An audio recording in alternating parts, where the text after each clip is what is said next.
My task is to introduce shortly and briefly Yannis Panagiotidis, and I will not go to point out to you all his publications. I will start with my reading impression from his latest book-length study, which is one of the first accounts, or one should better say is the first account of the post-Soviet migration in Germany, including as well Germans and German and Jewish migrants.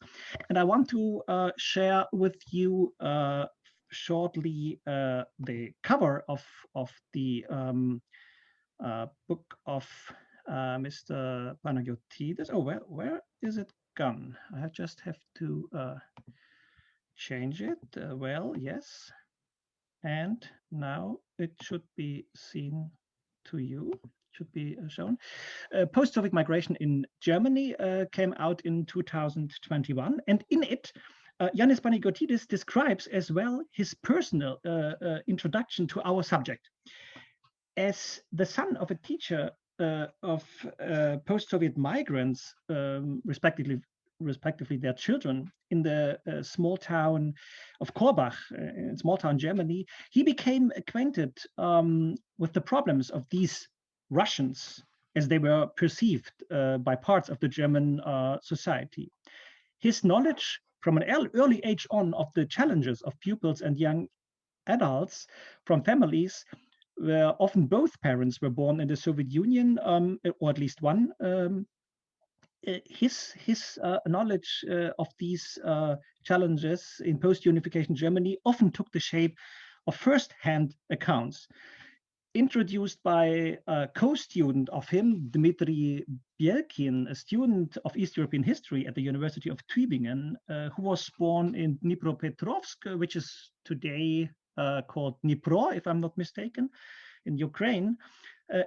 He became also acquainted with the specific problems of Soviet Jewish refugees. And via this friendship with Dmitry, he also joined the Muslim Jewish project Shalom Aleikum.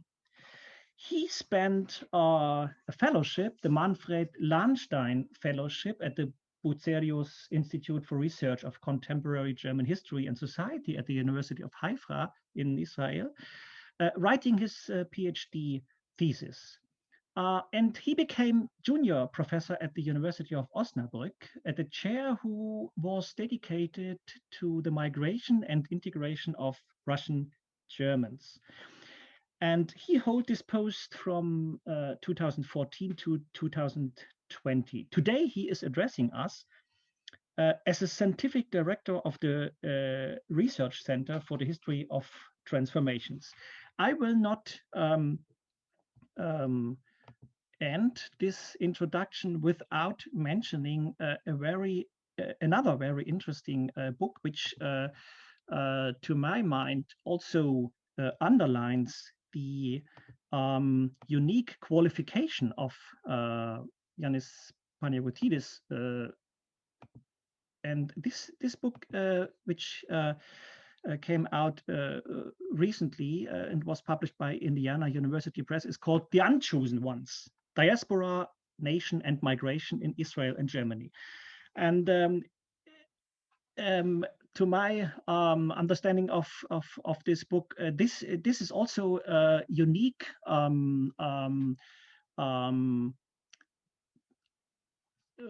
endeavor to compare the experiences of two groups migrating to different societies, but originating from in the post-Soviet realm. I'm very proud, I'm very happy, and I'm very looking forward for this keynote lecture. Please, Yannis Panagiotidis, the floor is yours, and I will stop the screen sharing. Right, thank you very much, Alexis, for this kind introduction, and thanks to all the organizers, to you, to Anke, to Katrin, and everyone else involved for the invitation, which which came, I don't know, it feels like an eternity ago, because as you mentioned, this conference had to be postponed by a whole year. And obviously the invitation came well in advance of the original date. So it's like this has been on my mind for quite a long time. And of course, the original idea was to come together in Lüneburg and have this in person. Now I'm sitting here in Vienna, which was really nowhere on the horizon when you invited me. I was thinking of a short trip from Osnabrück to Lüneburg. Now I'm actually quite happy that I don't have to spend a lot of time on a train or on a plane. But anyway, those are the times we live in. Now we're going to talk about not the times we live in, but about the past. Though, in fact, in my keynote, I will end up close to the present, which, yeah, I guess has to do with the way I approach this topic of German and Jewish entangled history in my work, which Alexis so nicely introduced. In this keynote, I will draw more on on my first book, which was the second book that Alexis presented. So The Unchosen Ones, here in the hard copy, since I have it on my desk here. So whoever is familiar with this book might also recognize a lot that I'm going to talk about now. I apologize for that. But I think there's still, it's still going to be quite pertinent for what this, this conference is about. The conference is entitled, if this hasn't changed, I didn't check the last version, Germans and Jews as Minorities in Eastern Europe, right? So, or Central and Eastern Europe. So this, yeah, has a lot to do with the topic of this book, and I'm going to start my keynote now with a historical vignette, which is taken from this book, and which actually takes place outside of Eastern Europe and after the Shoah, and hence at a time and a place that is beyond the scope of most of the papers in this conference, as far as I can tell from the program. And I think this vignette gives us some deep insight into what we're talking about when we talk about Germans and Jews as minorities in Eastern Europe, and how these seemingly clear-cut, even opposite ethnic categories, which ultimately represent the perpetrators and victims of the Holocaust, become much more fluid and at the same time much more entangled upon a closer examination. And it is through this very entanglement, I will argue, that they constitute significant others, as I suggest in the title of this keynote, or in a slightly different turn of phrase that I use in my book, problematic others. The vignette is the story of one Josef Floris, a chocolate manufacturer from Budapest. He was born Josef Steiner in 1905, the son of Jewish parents. Like many Hungarian Jews at the time, he spoke both German and Hungarian. He attended an evangelical grammar school in Budapest and converted to Catholicism in 1943. In 1944, he was deported to Mauthausen concentration camp. Following the camp's liberation, Steiner returned to Budapest in 1945. There, he changed his family name to Floris, which was the name of the chocolate factory he had co-owned before the war, and was actually the name of the original founder of the chocolate factory, who had emigrated to England before the war. That's a very interesting story that I'm not going to touch upon here, but one descendant of the original Floris actually got in touch with me after reading the book, which was really funny. So history really does catch up on you sometimes. But anyway, don't want to go off on a tangent here. So Steiner became Floris to hold on to his factory, but the factory was nationalized by the communists in 1949. And so in 1957, Josef Floris and his wife Elizabeth left with official permission for Israel, where they acquired citizenship under the law of return, a law which grants every Jew the right to come to this country, so to Israel, and become a citizen. From there, they soon moved on to Wilhelmshaven in Germany in July 1958. In 1959, then they moved to the south of Germany, to Munich, and eventually settled in the Bavarian town of Forchheim in 1960, where Josef worked for the Piasten chocolate factory. Now, in 1960s West Germany, there were not many ways for a foreigner to obtain a permanent settled status. One was to claim the status of a political refugee, and Flores could have tried that had he moved directly from communist Hungary to Germany. But being an Israeli citizen, this was no promising strategy anymore. The other strategy was to claim an ethnic German identity before the authorities in order to be recognized as an ethnic German expellee. This avenue was open to immigrants from communist Eastern Europe, from where Germans had been expelled after the Second World War. Those who came after the end of the general expulsion measures, as it was called in administrative parlance, the allgemeinen Vertreibungsmaßnahmen, could still find reception as so-called Aussiedler, out-settlers or resettlers, or as they were sometimes called in legal commentaries, expellees after the expulsion. To successfully stake such a claim, applicants would have to prove that they were ethnically German, Deutsche Volkszugehörige, as German legal terminology had it. According to the definition of the federal expellee law, this involved essentially two things. One, they had to prove subjective German self-identification or Bekenntnis, a confession, so to speak, as German, as well as objective factors supporting this claim, which more often than not was knowledge of the German language. Flores's application initially met with no success, both within the administration and in two instances at court. The second court instance, which was the Bavarian Administrative Court, argued that he had not made a Bekenntnis to German Volkstum back in Hungary, so he had not self-identified as German. While his parents might have been part of the German linguistic and cultural sphere, the Deutscher Sprach- und Kulturkreis, as he claimed, and his ancestors might have come from German-speaking lands, this did not mean that they were Germans.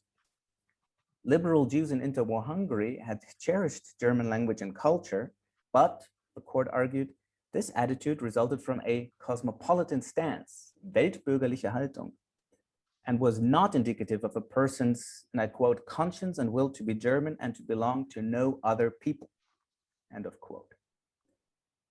In this court's view, the plaintiff himself had not publicly identified as German. Rather, he had tried twice, once without success, then successfully, to change his German-sounding surname Steiner into the neutral-sounding Flores. The reason for these actions were arguably economic.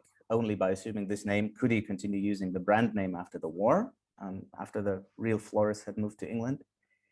Yet the change of name made clear, the court argued, that he did not value his German appearance and name. The Bavarian courts view his emigration from Hungary had also been for economic reasons. Moreover, his wife, Elizabeth, was not clearly German either, even though she credibly stated that her maternal language was German and that she had been a member of the Mozart Cultural Association in Budapest, where she used to sing German songs and where she met her husband, with whom she always spoke German. She supposedly also lacked the Bekenntnis, or self-identification. So to sum up here, Josef Flores spoke native German, but apparently was not German in the eyes of the court because he did not publicly identify as such. It took him then over 10 years of legal struggle to get his verdict overturned and receive the desired recognition as German in October 1968. So clearly he had some sort of legal status before, otherwise he couldn't have stayed in Germany for such a long time, but this recognition as an ethnic German took 10 years and had a happy end. Now, it would be easy to joke about the slow proceedings of the German justice system here, but the question at hand was actually not easy to answer. What was Josef Flores? He was born into a Jewish family which spoke both German and Hungarian. He attended an evangelical school, then he converted to Catholicism, but he was persecuted by the Nazis as a Jew anyway, on racial grounds. Hungary let him emigrate to Israel because of his Jewish origin, and Israel recognized him as a citizen on the same grounds. But then he moved to Germany and claimed to be German, a claim that was first denied, but eventually validated.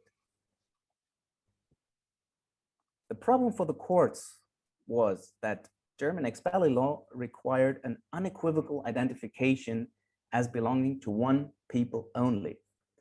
So the courts had to look for clarity in very unclear biographies, and it is no coincidence that in many instances, the most complicated cases were those of Jewish applicants.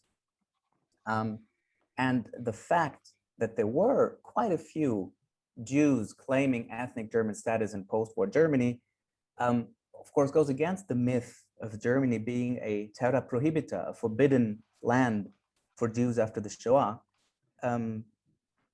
In fact, thousands of East European Jews did immigrate to the Federal Republic in the course of the post-war decades, for reasons that have to do with the fact that, as Dandina put it, West Germany was, and I quote, the easternmost Western state, the last free part of former Mitteleuropa, where German had been the lingua franca, also and especially for Jews. End of quote. Now, what I want to argue here is that in the negotiation of such East European German Jewish migration cases, we're looking at the long shadow of old history, as I call it in my book. This notion of old history, I borrow from Helmut Walser-Smith, who used it to talk about the once allegedly symbiotic and subsequently genocidal entanglement of Germans and Jews. It is a kind of shared history, where shared does not imply a romantic vision of peaceful coexistence or even symbiosis, but also, and crucially, hostility and division. And both these dimensions are in fact captured in the German notion of geteilte Geschichte, where geteilt could mean both shared but also divided. Put differently, post-war German courts tried to disentangle a deeply entangled history. Within and beyond the boundaries of the German Empire, the formation of modern Jewish and German national identities was an interwoven process stretching over more than a century, ever since nationalism started to hold sway over European collective imaginations and self-conceptions, and emancipation unsettled the traditional ethno-religious identity of Jewish communities. From early on, thinkers of German nationalism saw the Jews as an important and problematic other against whom to define their own. At the same time, the progressive loss of Jewish ethno-religious autonomy and the requirements of a new national society raised the issue of a modernized Jewish identity as a religious denomination like Catholicism or Protestantism, which would be compatible with all kinds of national allegiances, or as a separate ethnicity, or indeed a nationality. And here we're just talking about self-conceptions and not about the externally ascribed anti-Semitic notion of Jews as a separate race, which comes in later. As a consequence of these transformations, the compatibility of Germanness and Jewishness, of Deutschtum and Judentum, was contentious for decades and was discussed at length by Jewish and non-Jewish intellectuals in the course of the 19th and onto the 20th century. For each side, the question at stake was, can a Jew be a German? Initially, German nationalists might have been inclined to say yes, provided that Jews stop being Jewish. Many Jews would also answer in the affirmative, though the necessary degree of assimilation was contested. For a German citizen of the Jewish faith, Deutsche Staatsbürger jüdischen Glaubens, as the famous German Jewish Zentralverein would have it, the solution was cultural assimilation while relegating Jewishness to the sphere of religion. In the denominationally heterogeneous German society, this was actually not an unreasonable strategy.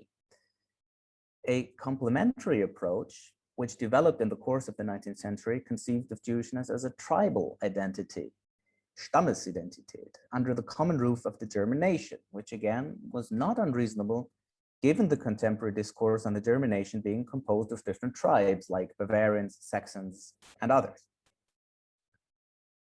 Racial anti-Semitism, by contrast, which gained a strong footing in European societies from the last quarter of the 19th century, denied any kind of compatibility and even precluded assimilation by conversion. At that point, anti-Semitic nationalists in different European countries came to imagine the Jews as the irreconcilable opposite of any national defined community. The 1935 Nuremberg laws, and as well as racial laws in other countries produced in their wake, and eventually the deportation, ghettoization, and murder of Jews from many European countries in the Shoah, were the most radical consequence of this thinking. Outside the borders of the German Empire, debates on the compatibility of Germanness and Jewishness throughout the long 19th century and during the interwar period were shaped by the fact that Jews and Germans were important and conspicuous minorities with a long shared history across the multi-ethnic lands of Central and Eastern Europe, and hence in the space we're mainly interested in this conference.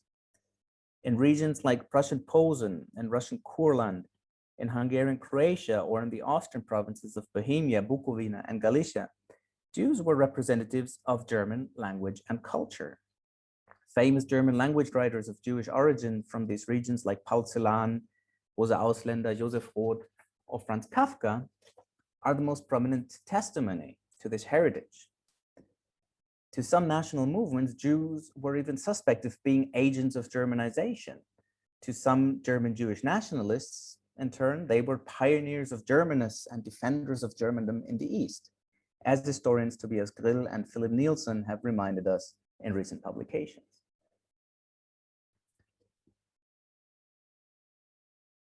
With the advent of modern nationalism and the spread of anti-Semitism, the belonging of these people became contentious. For radical German nationalists who were looking to construct a cross-border German Volk extending throughout Central and Eastern Europe, German-speaking Jews were not Germans, even if this meant numerically weakening the nation.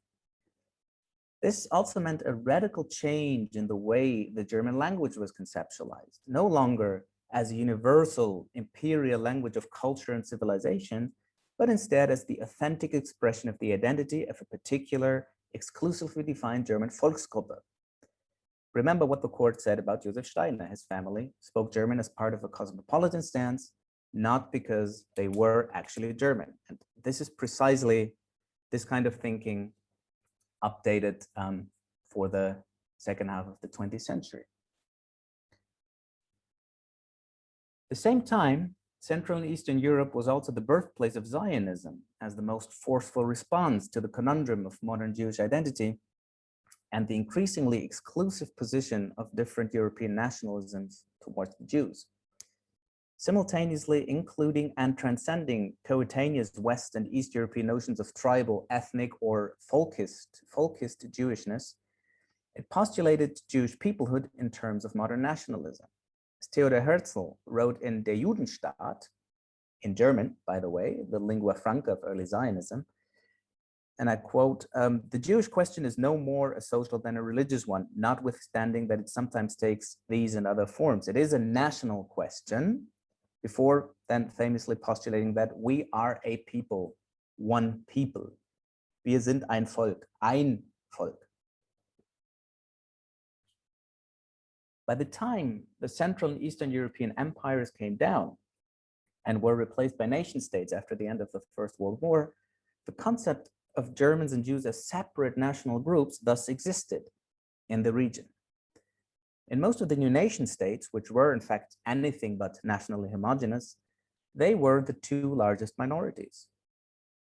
To be sure, there was nothing self-evident in identifying these heterogeneous linguistic and religious groups as national minorities.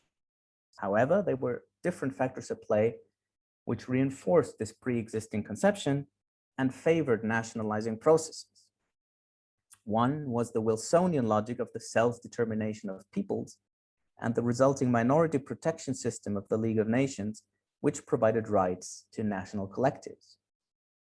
Another one was the dialectic nationalization of minorities against the state-bearing national majorities in their respective countries, and the actions of external homelands like Germany or transterritorial national movements like Zionism, claiming minority members as their own kin. This is what Roger Brubaker has described as the triadic nexus.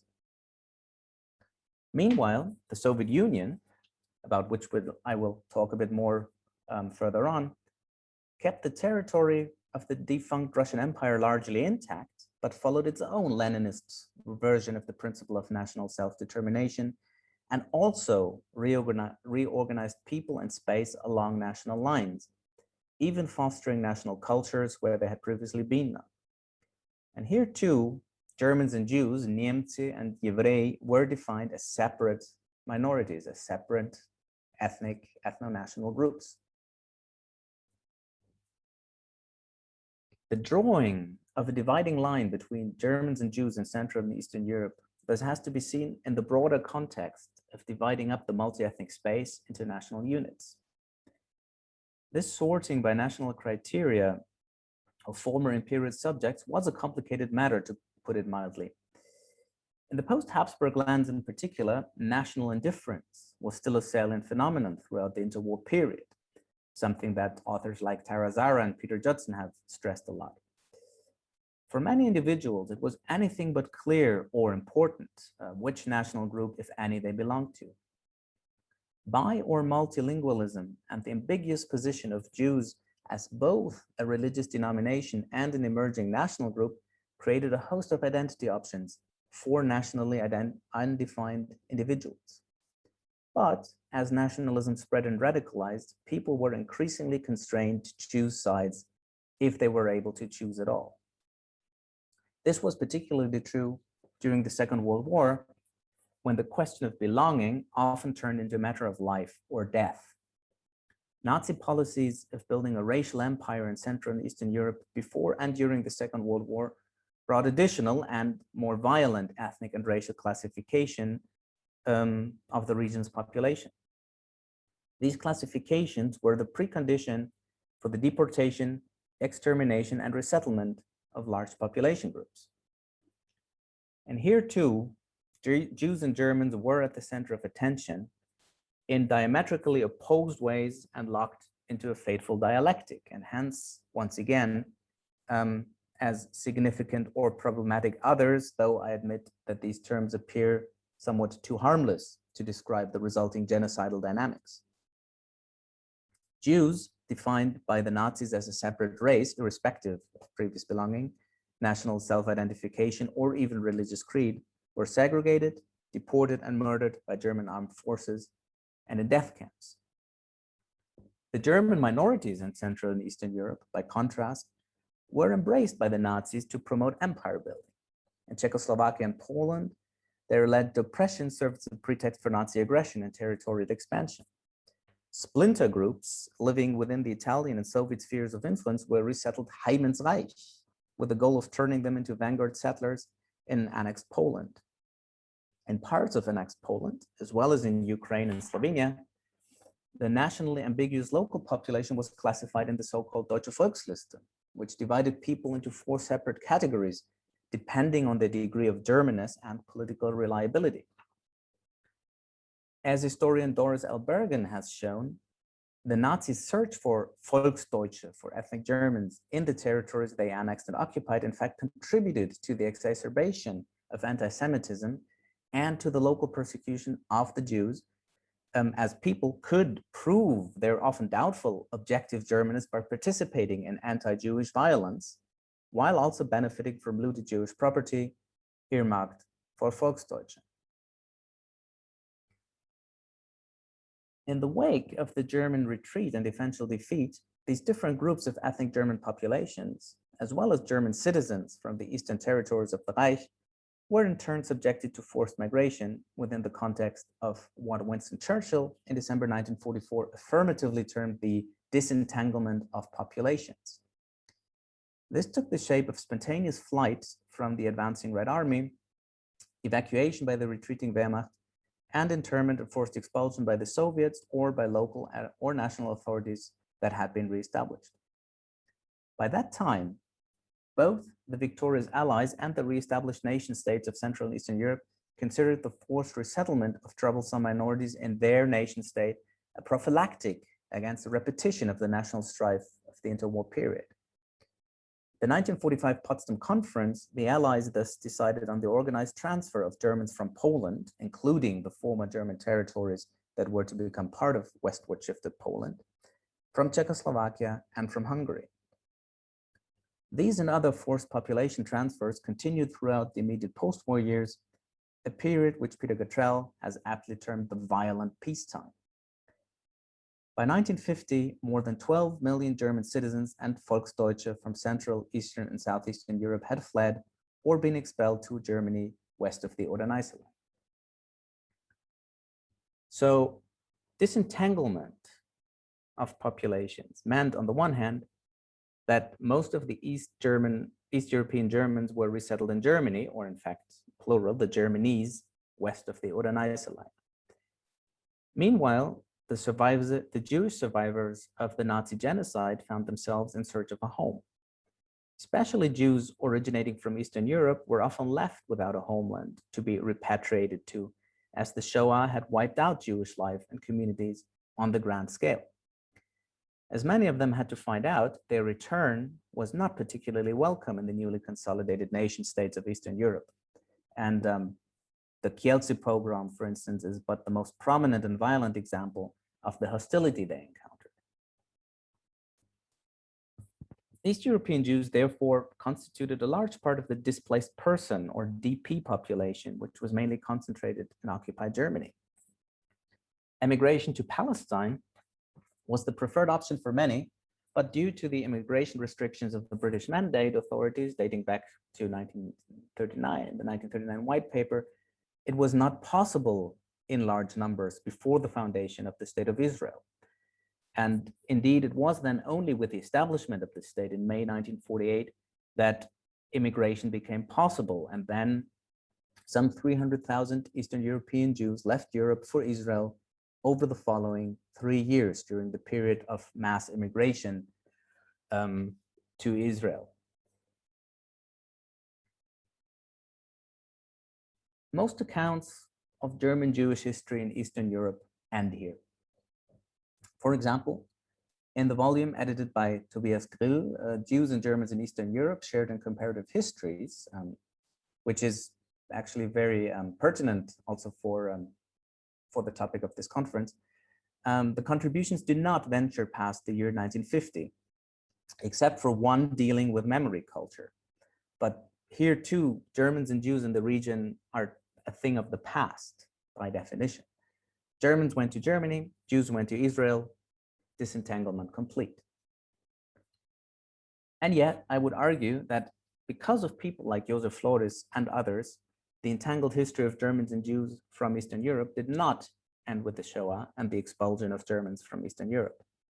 And migration was key for that.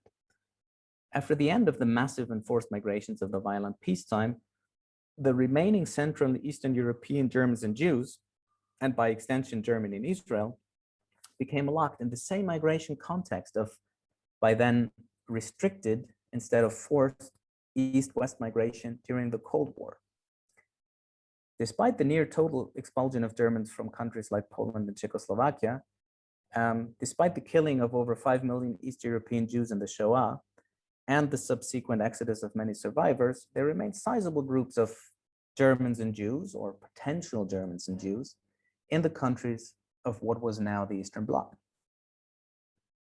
The intermittent emigration of these minorities from the early 1950s onwards was the most important exception to the generally valid non-exit policy that all socialist states other than Yugoslavia embraced. As minorities disturbing the ethnic homogenization projects of post-war nation states, the emigration of both Jews and Germans could be construed as beneficial from an ethnodemographic point of view, and could hence be tolerated on occasion by states which were otherwise intent on keeping manpower inside the country. And these states continued with an ethnic logic of letting Germans emigrate to Germany and Jews to Israel. And especially the latter is not without irony, given the fierce anti-Zionism of post-war communism. But still, they kind of played by this. They played by this this script of of ethnic disentanglement, where people had to move to their nation states, and Israel was supposedly the nation state of the Jews. However, as I laid out in the beginning, when people like Josef Flores strayed from this pre-structured path, the old question came back. Could a Jew be a German? At different times, German authorities debated this question regarding Jews from different countries, initially from Central and Eastern Europe, like Hungary, or also a lot of immigrants came from Romania, especially from the northern parts of Romania, which used to be Hungarian before the First World War. So a lot of Jewish immigrants until the 1970s came from there. And from the 1970s onwards, they also, and at some point predominantly, came from the Soviet Union.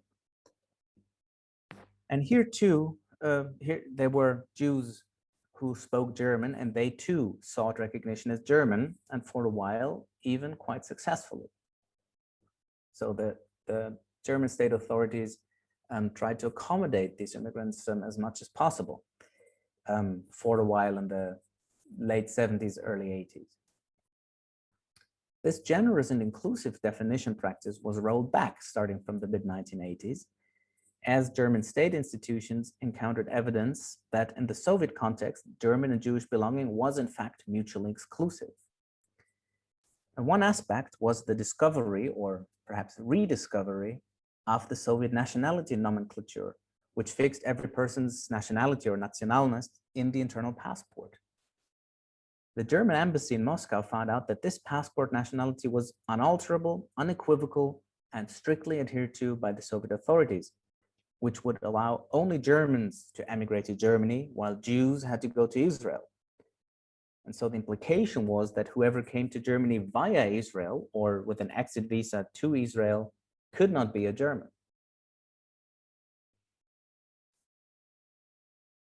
This was one pillar of the increasing administrative separation of Germans and Jews.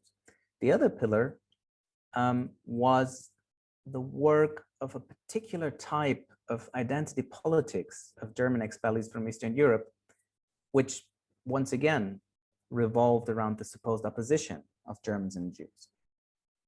This politics becomes visible in documents produced by the Heimatauskunftsstelle for the Soviet Union, which was an institution in charge of providing expertise on doubtful immigration cases, and which was closely linked to the Landsmannschaft, or Association of Germans from Russia. This institution pushed a narrative with the authorities in which Germans and Jews had had completely different histories in the Soviet Union. It was the story of the discrimination of the German minority, the deportation of the Volga Germans to Siberia and Kazakhstan in 1941, their suffering in the Trudarmia and the Labor Army, and their release from collective banishment only in 1955. The Jews, by contrast, had supposedly never been persecuted as a group by the Soviets. While the Heimatauskunftsstelle showed sympathy for the Jews' present-day wish to emigrate, it did not see itself in a position to recognize individual Jews as Germans. In one document, the author showed himself absolutely certain that there had been no Germans of the Mosaic faith, as it was called, so the Jewish faith, in the Soviet Union. Soviet Germans were all Lutheran, Catholic, Baptist, or Mennonite. Also, there had been no German-speaking Jews in the Soviet Union, the same author claimed. Jews spoke Yiddish, Hebrew, or Russian, while Germans spoke Swabian and Hessian dialect. And Lower German, incidentally, Plautdeutsch, but he somehow skipped over that. Anyway, the conclusion seemed crystal clear, and I quote, "The Germans have always publicly declared their German Volkstum and have been registered as German in their documents. The Jews have always declared their Jewish Volkstum.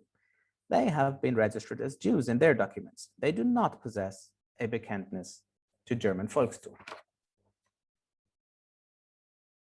The state authorities eventually bought into this essentialist narrative in which Germans were Germans and Jews were Jews, based on collective biographies and ascribed identities.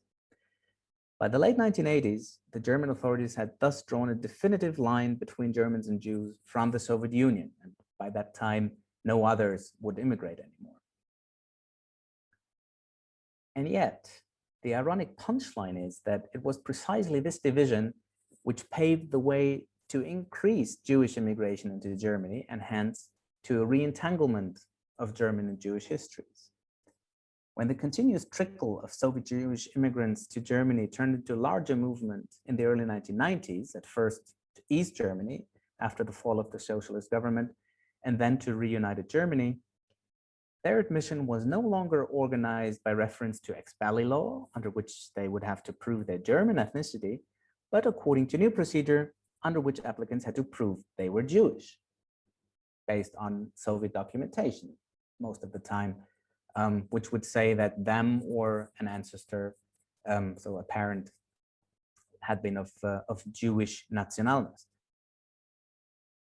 Since then, the immigration of more than 200,000 Russian Jews has led to the creation of what historian Dmitry Belkin, whom Alexis already mentioned in his introduction, has called German Jewry 2, Deutsches Judentum 2. I guess by now we would say 2.0. A new German Jewry that consciously chose Germany as its new home, living in the country with a much higher degree of normalcy than the post-war Jewish community living on the proverbial packed suitcases ever could. The Impossible Homeland, which was the title of an important book on post-war Jewry by Anthony Cowders, has turned into a possible home. This does not imply the renaissance of German Jewish life of yore. Belkin calls this scenario both impossible and undesirable.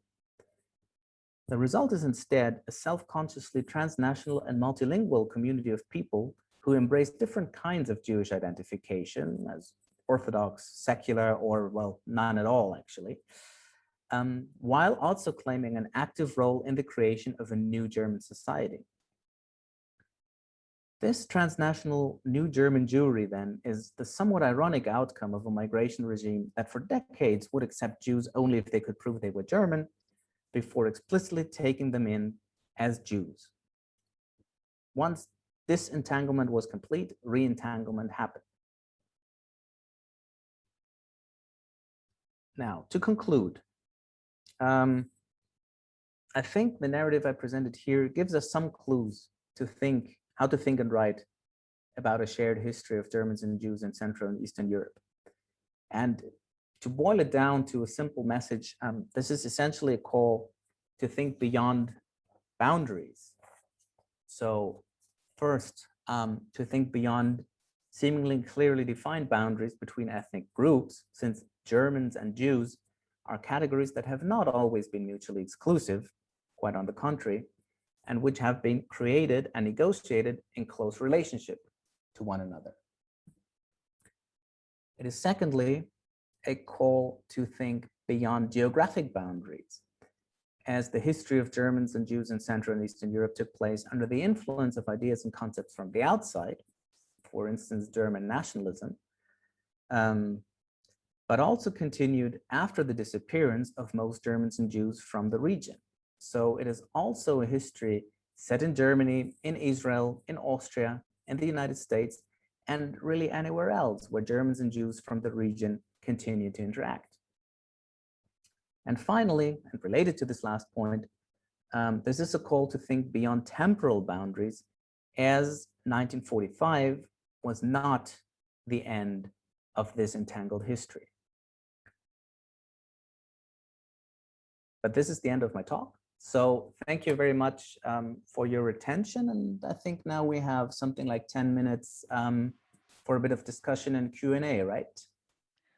Yes, let me first thank you, Yanis Panagiotidis. I'm very happy to have had the possibility to listen to your talk.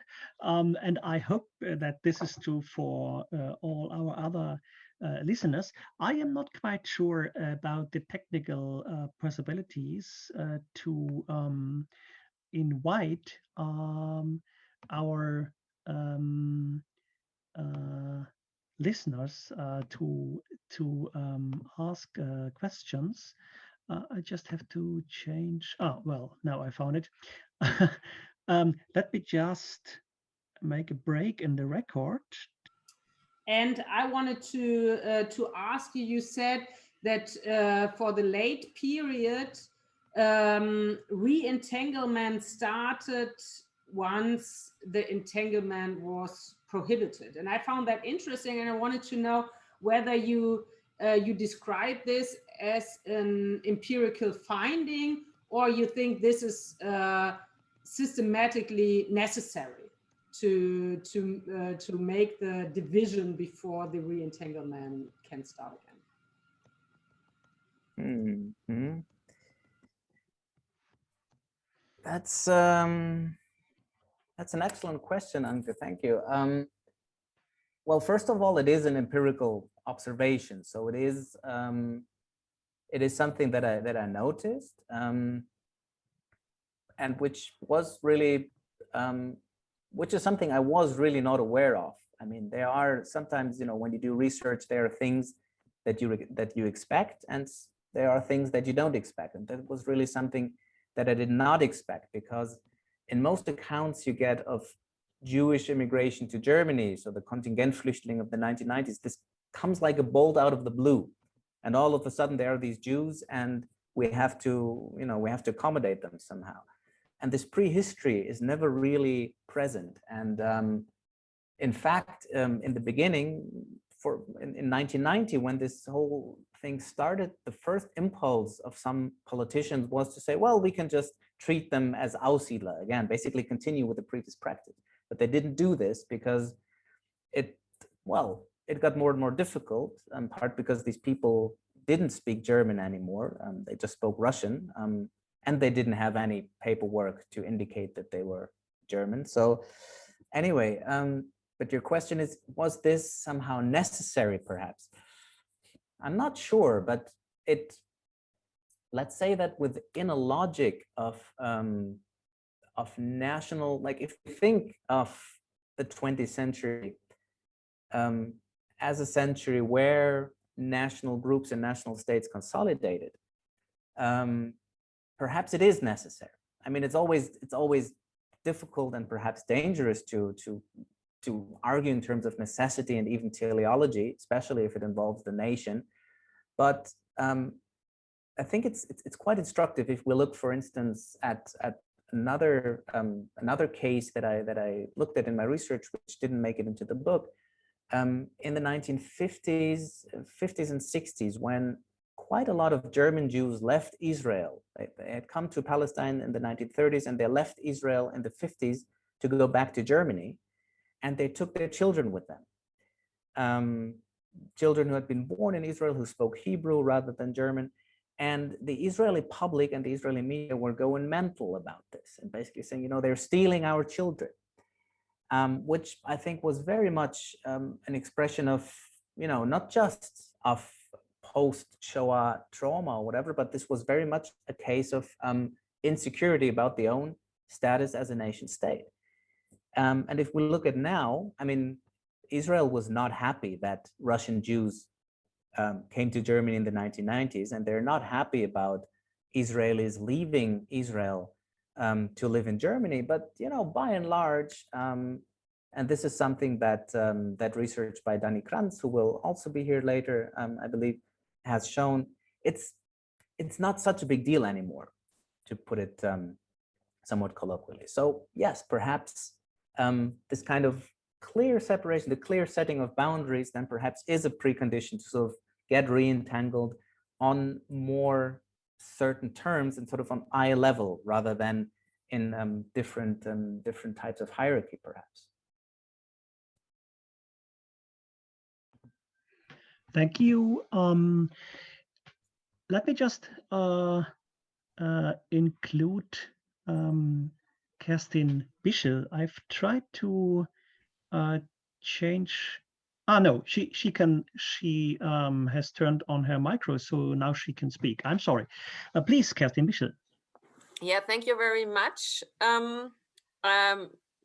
for this conference, but also for your talk, Yannis, which really chained me to my couch. And this is, this is right now a sign of that I was really listening and interested. Due to the time, my question maybe leads a little bit away from your talk, and so I don't really know if it makes sense now, but nevertheless, I want to ask it.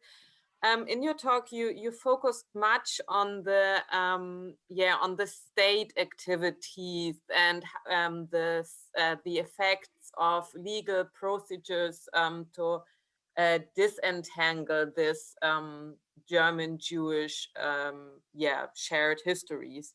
And I think this is worthwhile doing, but my question goes a little bit beyond this radar of state activities, legal procedures, because also yesterday we touched about this in the Göttingen colloquium, and this is I also know from my reading that especially in the times in the period of leaving the Soviet Union, there were contacts and there were learning processes between the different ethnic minorities and the Soviet Union who wanted to leave the Soviet Union. So the Crimean Tatars learned from the Germans, and yesterday we also heard that the Chechens learned from the Germans and were looking at them, or you mentioned it yourself, that they were kind of imitating, or this was not the word you used,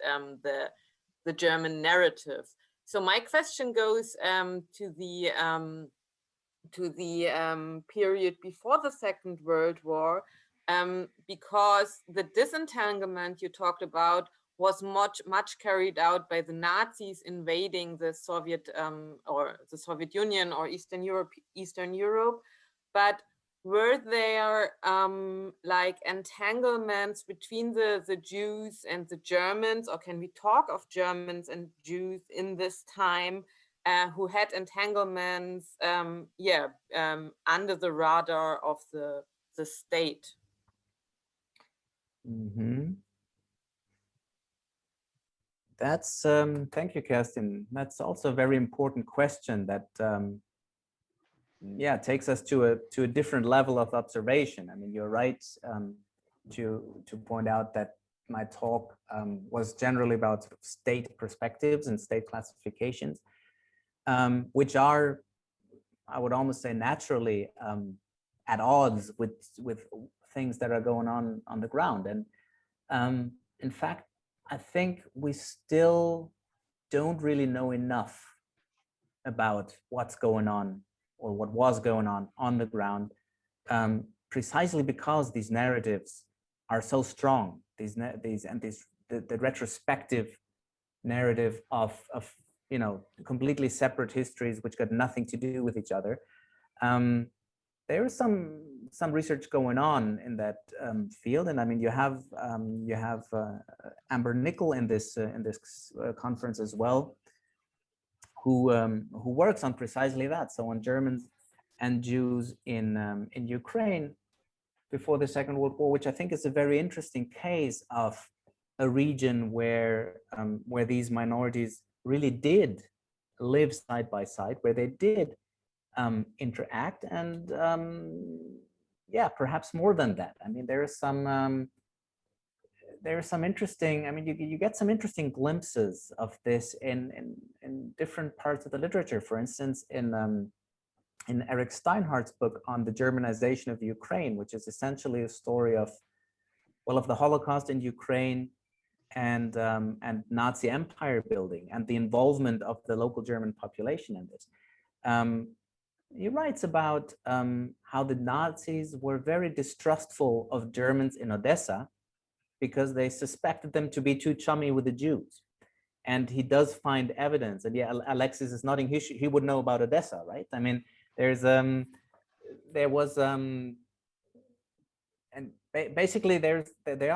are hints in there that yes, indeed, those were not separate worlds. There was a level of interaction. There was a level of mixing, if that's even the right term, because mixing also implies that you're coming from two very different points, and we really don't have enough on our radar yet. So I think this agenda of writing entangled histories which go beyond the established narratives is really something that we need to pursue much more, precisely because it is one thing to say yes, there was entanglement, and it is another one to really tell these stories and really show on what terms these entanglements took place, but also how it came apart. And I mean, the Holocaust is, of course, I mean, I don't want to downplay this. I kind of downplayed this in the talk, as in, that we basically should not see it as an endpoint of the entanglement, but obviously it was a rupture. It was the rupture that basically blew everything up, but still it wasn't the end. Thank you again. I have to inform you that we are already a little bit behind our schedule, but I think this is such an interesting point of discussion, and it was such a fascinating talk that we could easily invite another question. So if there's anybody, sorry, Katrin. Thank you very much, Yannis. This was like a fascinating talk, and my question goes more to the contemporary time period, and this transnational Jewish community we have in Germany today. And I want to ask about the memory, what kind of impact it has on memory culture, because like when we have now young Jews coming from the Soviet Union or coming like after 1989 as children, they have a completely different family history sometimes. Their grandparents maybe fought in the Red Army, and they were like, they were not victims of the Holocaust, but they fought against Germany and they had the victory on their side. So there are completely different stories probably in the families. How does this impact maybe on German Jewish memory culture and eventually on German memory culture, or is it just is it something we can neglect because it is not so important? But I have the impression that that there is some debate on that maybe. Thank you. Mm-hmm. Yes, thank you for the question.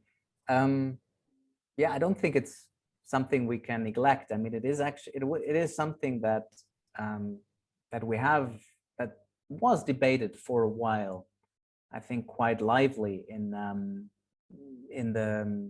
the Jewish communities mainly, because there was such a clash between experiences and between self-perceptions as victors or victims, and one could argue, and it has been argued, not only by me, that it was this self-understanding as victors that perhaps made this migration possible in the first place. As in, it's not the first time we've come to Berlin, and this time we come in peace, so to speak. But that there was less of a taboo on moving to Germany precisely out of the self-understanding, even though I'm generally more skeptical about this notion of taboo than most of the literature would have it, precisely because I can see that migration was taking place before, also from other places in Eastern Europe, and also by people who were very clearly victims of Nazism, but who still spoke German. And really, I believe we don't really know much. We don't really have much insight on the sort of the ego documents or the motivation that these people had. But I mean, moving to a country where the language at least, and where the climate is somewhat more agreeable than in Israel, is a strong motivation. And in this thing, I think this is an important aspect in all of this, that Jewish migration is also migration. I mean, it sounds banal, but it is something that scholars of Jewish migration sometimes need to remind themselves of, that not everything is about identity politics, but a lot is very banal in this sense. But anyway, this is not really answering your question. Does this impact German Jewish memory culture? I'm not sure. I mean, I think, let me phrase it perhaps less as an empirical statement than as a sort of programmatic statement. What could be ideally the outcome of this encounter of perspectives? On the one hand, it could be, I think it is important to include these perspectives of Soviet Jews as part of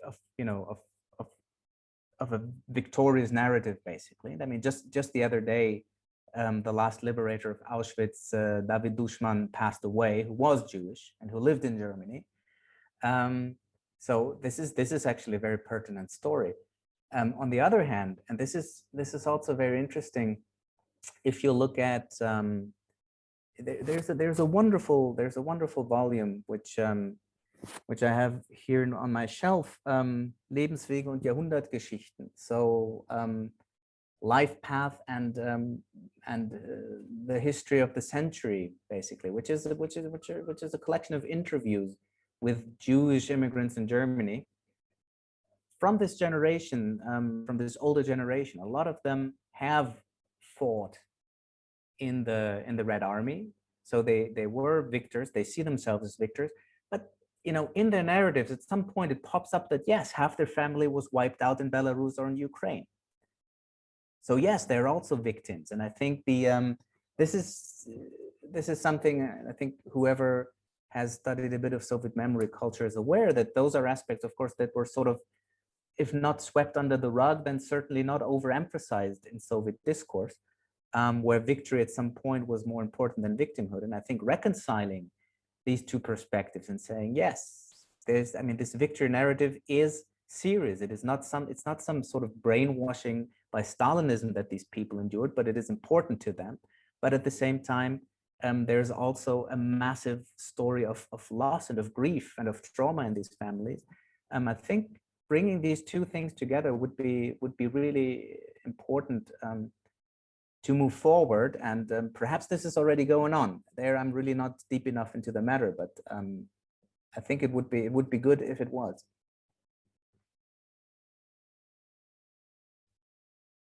Sorry, I was just searching for the cover of Lebenswege und Jahrhundertgeschichten just to show it, but I wasn't fast enough. Yeah, well, it's within reach. It's within reach. Thank you, Janus, because it's really a great. It's just to read it. It's for me as a historian. Yeah, and not an historian of contemporary history. It's really yeah, moving, and it might answer parts of Katrin's question too. That's true. Yeah, I'm sorry. I guess we won't have time for a longer question. I just look, but I can't see anybody else, and I myself had thousands of questions, but I guess we might transfer these questions together with our screens and faces to WonderMe. But yeah, I stopped the recording. I thank Yanis Panagiotidis again, and I'm very happy to have you with us and to have the possibility to listening to this wonderful keynote. Thanks.